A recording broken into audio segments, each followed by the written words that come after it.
India Pakistan came close to all out, some would say nuclear war, even though that's disputed, over the past few weeks after 26 tourists were killed by terrorists in Indian administered Kashmir, specifically in Pahalgam. India blamed Pakistan and Pakistan based militant and terrorist groups for the incident. Pakistan denied this and called for an inquiry. But instead, India struck back, striking deep into Pakistani territory with the missiles and drones. Pakistan then retaliated, and it came really close to something that could be unimaginable and unmanageable. So, what happened during this time, and more specifically, what has happened in both India and Pakistan since the ceasefire was announced? Did Pakistan snatch victory from the jaws of defeat? And did India snatch defeat from the jaws of victory? To answer this, I'm joined by Nirupama Subramanian. She's the former Pakistan correspondent for the Hindu newspaper and now has been practicing her journalism independently on various platforms. Thank you so much for joining us, Nirupama. So, starting off, did India grab defeat from the jaws of victory after this ceasefire? I think it's not entirely correct to see this in terms of victory and defeat, as many people are doing on both sides. I think both sides sent messages to each other through what they did and what they didn't do or couldn't do. So, one of the things that India demonstrated was that it could uh, hit deep into Pakistan, which it did for the first time since 1971 in Punjab, apart from Pakistan administered Kashmir, which is where they hit a number of places. On in Punjab, they hit in Bahalpur and Sialkot and outside Lahore and Muridke. So that was a first. And then they went further on May 10th. So this was on May 7th, in the pre-dawn hours of May 7th.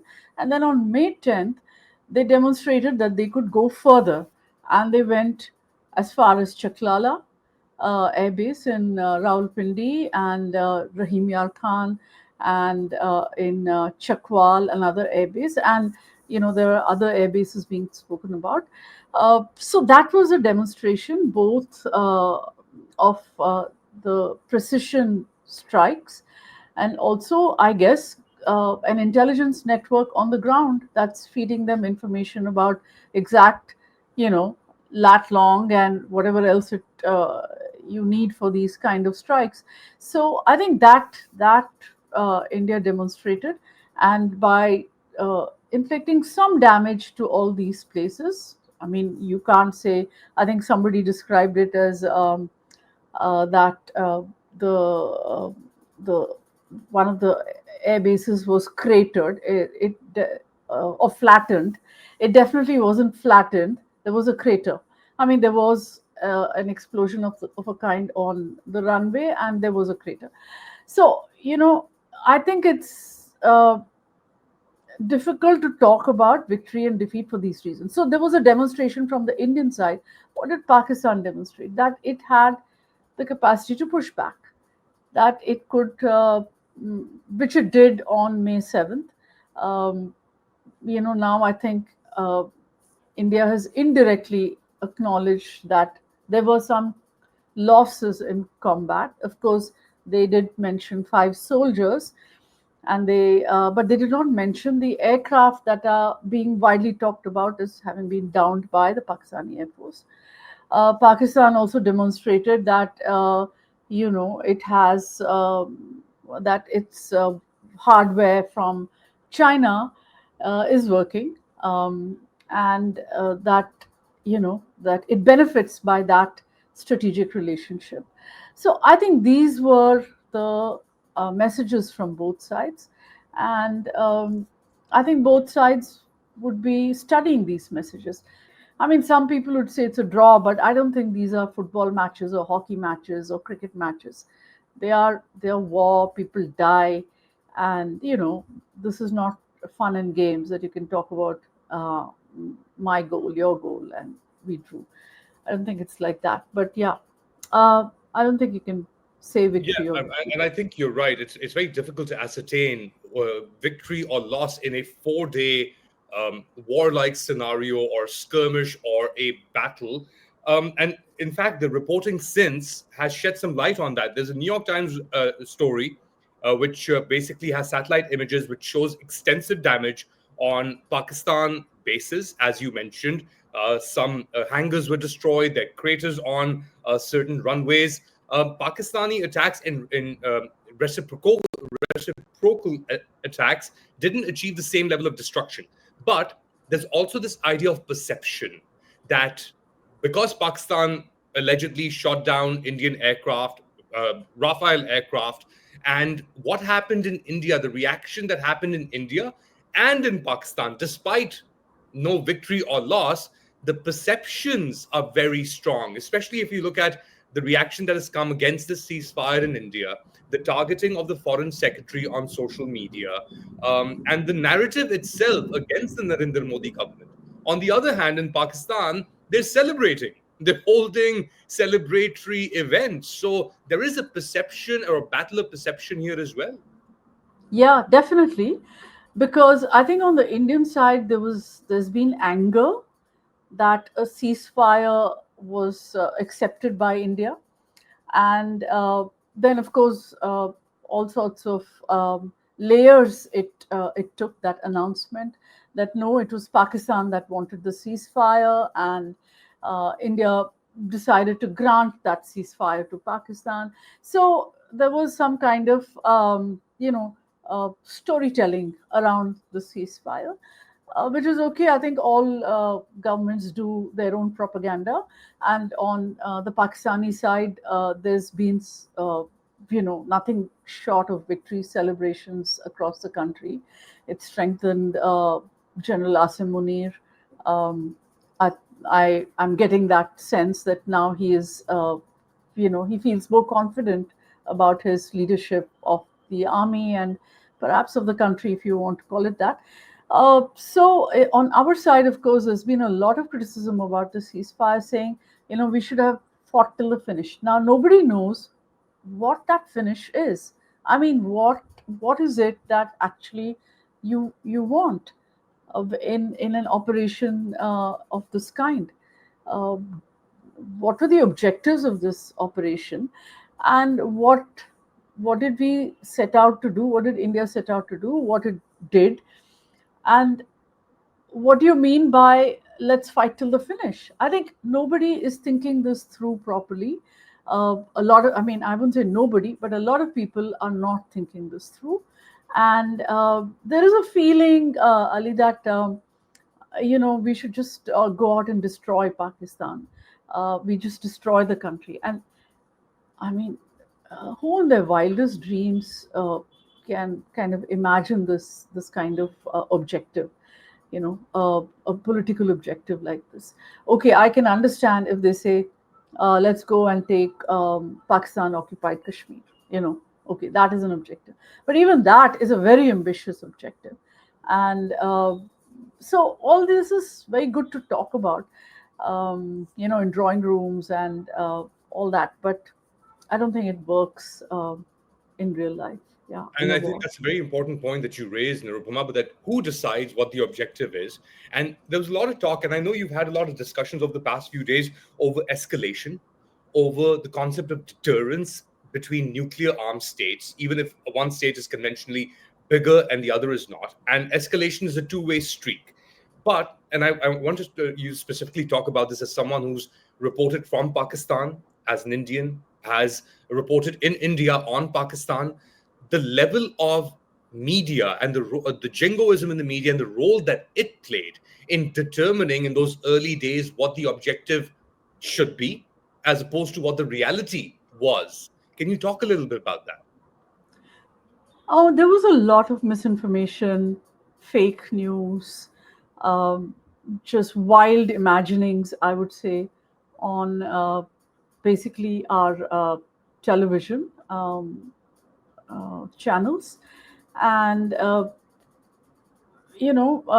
it bore no relation to reality. There was this news that a pilot had been captured, that two PAF aircraft had been downed, one in Jaisalmer, the other somewhere else, I can't remember. And then the news that there was a coup against General Munir. So the Joint Chief of Staff, he had taken over. Um, so all those things started coming out, and I mean, no one could make out. Okay, with some knowledge of what's going on, some people are able to make out. Okay, this is beyond the pale. But I think for the Aam Janta, all this was just coming at them at the same time as the drones were flying in from the Pakistani side over Jammu and over all the border, all those western bordered areas, which our air defense system, yeah, that's the other thing that India demonstrated, that its air defense system is pretty robust. So all those drones were swatted away, and no one died, nothing was damaged because of those drones, right? No civilians died. All this was happening over civilian areas. The drones did not kill any civilians, but cross-border shelling from Pakistan side killed a lot of people in Poonch and Rajouri and Poonch, I think, not Rajouri, so Poonch. So there was less talk about that and more talk about what India had done to Pakistan. Less talk about what was happening in Poonch, like people were dying in Poonch, right? And more talk about how the Indian Navy had bombed Karachi port, things like that. And at some point, you just wanted to just switch off television and not listen to anything because it To was so memories. misleading. There's so many amazing journalists still in India, and it was surprising that people that have written books, verified information, were also caught up with these narratives because it was so widespread Yeah, from it was widespread. reliable sources. So yes, I think there was a deliberate information war, and I don't know whether it was coming from. Uh, I don't know that much about your side. I mean, I didn't really study, also because I think the Pakistani press has been gagged to such an extent over the last 3 years that you really don't know now. How the template for studying the Pakistan media is not readily available because it's sort of been like this for about 3 years. But It's on been the just Indian diluted, absolutely. and on the Indian side, I think I don't know if this misinformation was coming from an IT cell or whether it was coming from within the military or the government, some part of government. I don't know, but there was as many drones as were coming from Pakistan. There was that much misinformation from our side, which was hitting both Indians and of course must have been hitting the Pakistanis as well. So yeah, that was the story. That was what was happening It's here. remarkable that the propaganda war was being waged against the country's own people. And you're right, not just in India, but to a much lesser extent in Pakistan, smaller population, smaller media size. I want to turn your attention very quickly to something that you covered extensively, the 2008 Mumbai attacks, and the reaction and the process that followed thereafter in India and globally. India was able to build a global diplomatic coalition against Pakistan and try to get, it came out on top in the post analysis. Compare that to 2025 Pahalgam and the reactions that started occurring right from the get go on who was responsible, what had happened, and maybe India dropping the diplomatic ball in the aftermath of what happened in Pahalgam and the hostilities. Could you compare the two for us? We are living in a very different world. Uh, so many years later, what is it, 15 years later now?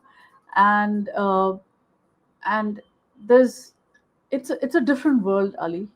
There isn't one big um, what do you call one big power in the world that, like the United States was such an anchor at that time. it's no longer that. It's the Trump administration really can't be. They say things and then they say some other things, and the positions are constantly shifting. In 2008, really, the Americans helped with the intelligence um, post the attack. The transcripts, the phone transcripts, and in the investigations as well. Headley, the arrest of Headley, his interrogation, the discovery of his role in the plot. All this was the Americans. But I don't think at this time, although the Americans offered support, although the world offered support to India in the immediate aftermath of Pahalgam, that kept changing. That was the Americans changed it a couple of times. You had Vance saying that no, it's really not our thing, but I would be very worried if, because they are nuclear armed countries, and if they went to war, that would be worrying for me. And then at another point saying, no, this is none of our business. And then finally, he's the guy who actually makes the call to Prime Minister Narendra Modi for the ceasefire, because the Americans have got what is called a bit of a piece of alarming intelligence, which is probably, I think the world is guessing this, that it was probably uh, the news that the Prime Minister had called a meeting of the National Command Authority.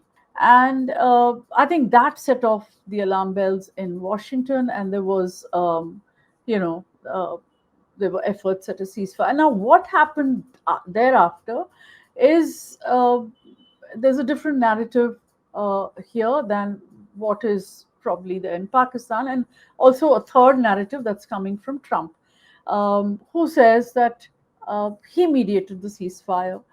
On the Indian side, they're saying that no, there was no mediation by the Americans. Uh, we told the Americans that we don't want to talk about anything. We don't want to talk. If they want a ceasefire, then get them to call us and get their DGMO to call our DGMO, which then, uh, which is how then it happened, and a ceasefire was called. And then uh, the Secretary of State, Marco Rubio, posts that they're going to be talking, they're going to have a dialogue, a peace dialogue at a third venue. Now, the Indians have denied that as well.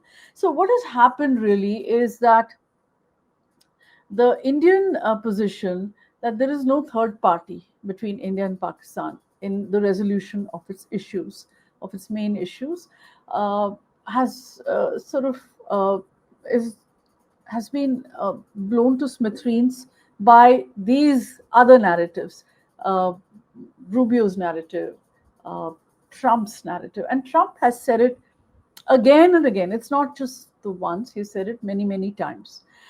And also during the course of this whole thing, when India was looking for support from the world, people were saying, yes, we offer you support, but talk to each other. I mean, they also said they counseled restraint on both sides. They counseled Pakistan as well as India to observe restraint. So at some point, it led the External Affairs Minister, Mr. S. Jaishankar, to say that I want partners, I don't want preachers. But some people wonder also if this was payback. Can you view this as payback for that neutral position that India took during during Russia's war in Ukraine? And then when people said choose a side, India said, why should we choose a side? We will do what is best for us. You cannot tell us to choose a side. This is not our war, this is your war. Why should we choose a side? So some people are wondering if it was payback for that. India's all these years, India has been saying the world is, you know, coming to us. It's knocking on our door for business, for strategic relationships, partnerships, trade agreements with so many countries. And all that was giving the impression that India was this colossus on the world stage. Um, but this has proved that there's still some more work to be done on that front, and yeah, so that's what it is. That's how different it is um, from 2008. But also remember that in 2008 uh, we had um we had a person, one of the terrorists, uh, he was caught alive in Mumbai, Saab. and Kasab, and then it was proved that he was from a village in Punjab, And the in, Pakistanis themselves admitted it, Mahmood Durrani and so on and so forth. yeah, on the Pakistan in the Pakistani province of Punjab, and Mahmoud Durrani, as you say, admitted it, and it was covered in the newspapers also. It was covered by Geo, it was covered by Guardian, it was covered by various other, maybe Dawn as well. So there was, and the FIA did this investigation, all that. So the international mood was very different. The US and India had just concluded a civilian nuclear deal. There was a high about that. They described themselves as partners. They described themselves as the world's oldest democracy and the world's largest democracy coming together in a partnership. So all these things were very uh, very prominent at that time. At this time, there's the uncertainty of Trump. There's a trade issue between India and the US. India has of course, a problem with China. China and Pakistan are friends. Uh, India's friend Russia is friends with China. So there's a little mix up here. It's not all sort of neat as it was earlier, you see, and there's several strands. um, Where you talk about so many different things, and they raise even more questions. You're talking about definitely a difference between what was happening in 2008 to what happened now, the Russia-Ukraine war, India buying copious amounts of Russian energy resources at discounted rate, that creating a perception in the US that India is not with us. Then there were also the alleged assassination of Sikh separatist leaders in Canada. Five Eyes became involved. But specifically, I want you to, in the final analysis, and I know this is a topic that can go on forever, one thing on the internationalization of the Kashmir issue, as far as India is concerned, and another very peculiar comment that was made by both the Prime Minister and the Foreign Minister in their speeches after, in which they were saying that we entered Pakistan to attack terrorism and terrorist bases there. We were surprised that the Pakistanis would retaliate when we were entering their borders for a different purpose. Our target wasn't the Pakistani military, but terror camps. yeah, so a lot of people have said this. First, the military briefing, and then the prime minister said the same thing during his address to the nation, that they, instead of supporting us, they actually hit the gurdwaras and the civilian homes and hospitals and so on. And I think the external affairs minister has made the same point, that we just went to hit the terrorist targets and they came and attacked us instead. So what do I say about this? I mean, there is I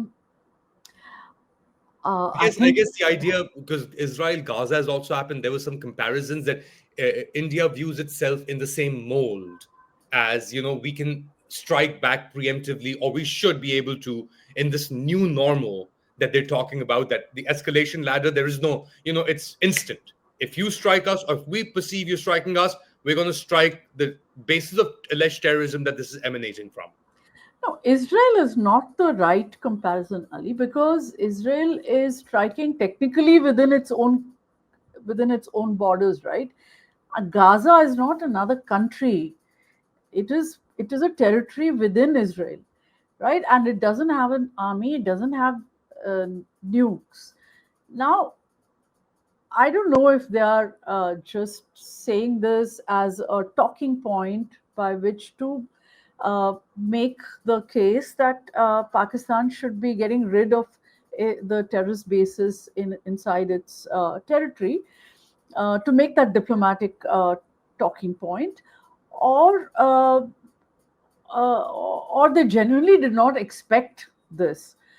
Probably, I think one of the persons I interviewed and who I asked the same question to, one of our best strategic military minds, Srinath Raghavan, he told me the Indians probably calculated that there would be a quicker exit from the conflict, that it would not probably escalate to the level that it did over 4 days.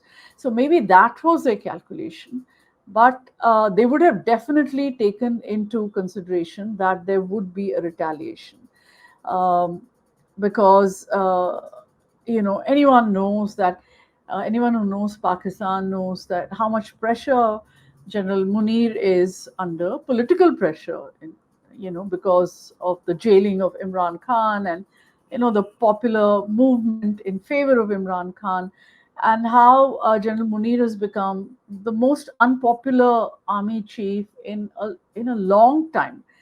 I think even Musharraf was not this unpopular, right? And so I think he also staked a lot on the retaliation, and he believes he's got something for what he did, right? I mean, he he does believe that he's come out stronger than when he went into it. So I think there would have been all those calculations. I'm surprised they keep saying it. I think it's now more of, as I said, more of a point to make that Pakistan should be cleaning itself up. You know, not that they really expected that Pakistan would come and support India, but that uh, I think to the international community they want to make that point. The other thing is that the point that they want to make perhaps is that there is no difference between the Pakistani state and these terrorist outfits that are spread across the mainland, heartland of Pakistan, as well as in Pakistan occupied Kashmir. So I think those are the 2 points that they were trying to make. I can't believe that they really didn't expect that there would be no retaliation. Najam Sethi, Pakistani journalist, has also, in the past few days, made an inference that the Indians informed the Pakistanis, in fact, of where they would be targeting, and the Pakistanis were able to clear those areas out according to this assertion. So there was some communication between these two. Finally, I know we have our time has run out, but in your final analysis, the new normal, anything can go, and India and the Indian Prime Minister said that this is not the end of it. What happens next? I don't know. I mean, it's a bit uncertain. Definitely, the two countries are not going to start talking. Also, Prime Minister Modi has staked so much politically on this operation for a domestic audience, uh, that he can't seem to be engaging Pakistan in anything other than um, talks about terrorism only, as he has said. There will be talks only about terrorism. And I think he's also staked a lot on uh, keeping the Indus Waters Treaty in abeyance. So that is also one of the big moves that they've made. And that, as somebody told me, is in an interview, a former High Commissioner to Pakistan, India's High Commissioner to Pakistan, TCA Raghavan, said that is actually the most strategic move that India could have made against Pakistan, because this is something that puts Pakistan on edge. It's an agricultural country. It depends on agriculture. Most of its population. It's a water deficit nation. And this kind of thing is likely to really cause a lot of uncertainty within the population, as well as within the ruling elites, within all groups of ruling elites. So I think they they will continue with that.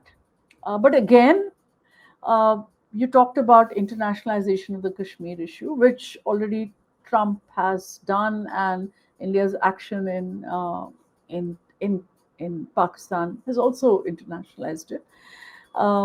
But also in